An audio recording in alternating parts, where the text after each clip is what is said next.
Ooh, here we go. La la la la la. Red leather, yellow leather. Red leather, yellow leather. Good morning. Good sunshine. Oh my gracious. Hi, and thanks for tuning in. This is the Learn with John Eick podcast, and it is day one.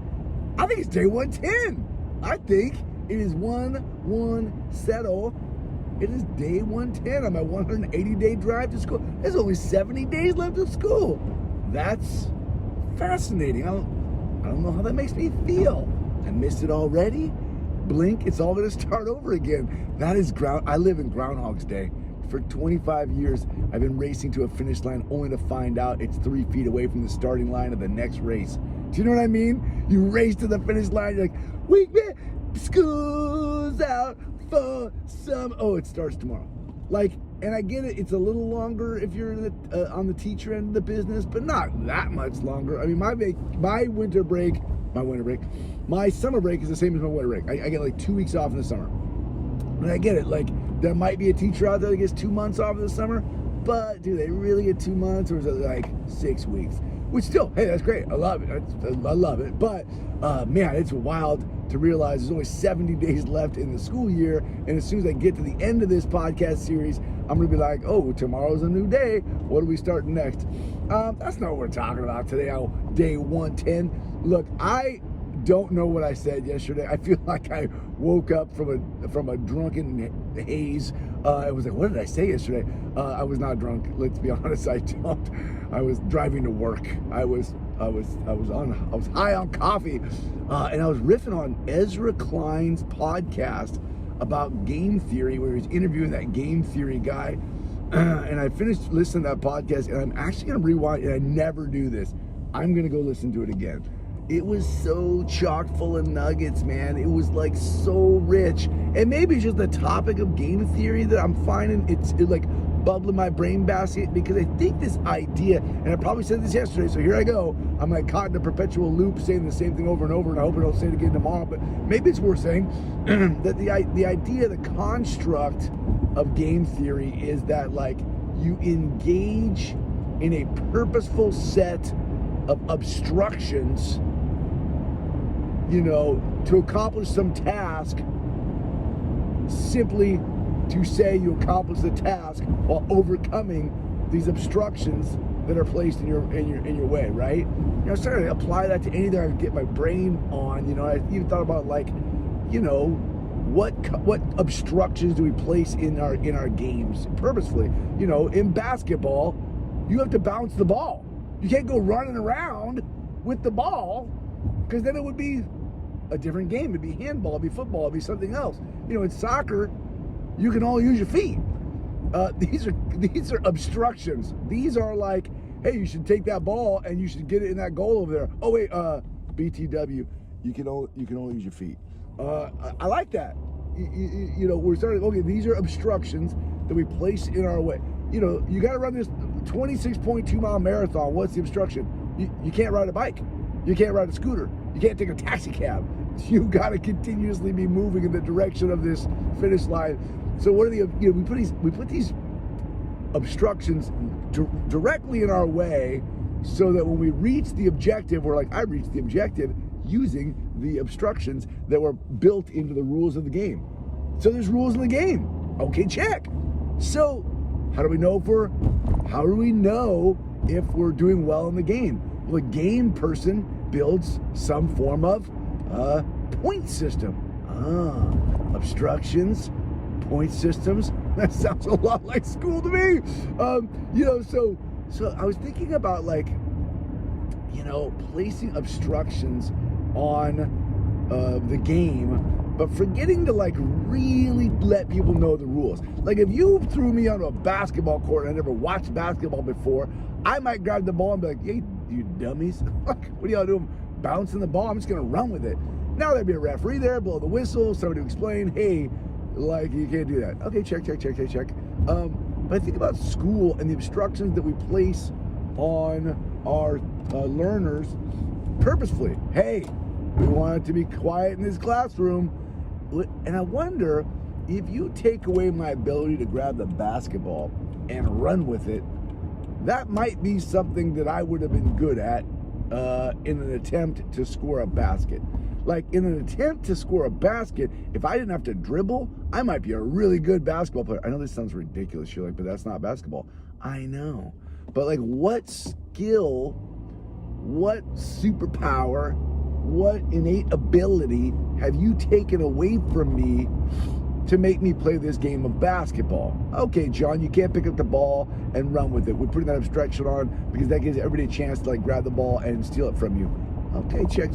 Okay, there's this purposeful obstruction. You create this point scoring system. It's like, hey, if you get closer to the basket where it's easier to score, it's worth 2 points. If you get farther from the basket, it's harder to score. It's 3 points. You're like, okay, I see the obstructions and the point values that you created. It's pretty simplistic and pretty transparent. I think that the point systems and the obstructions that we place in school is far more complex than basketball. And victory or winning is also far more convoluted. Like, it is way more complex. I mean, so I'll give us that, we in the edu-sphere. But I wonder, like, what obstructions we place on the game of school that inherently we do for good reasons. So I'm going to give us all this. I'm going to give us the pass. I know that the rules that we place in our classrooms or in our schools are there for a good reason. It's not just us trying to make it into a more challenging game for people.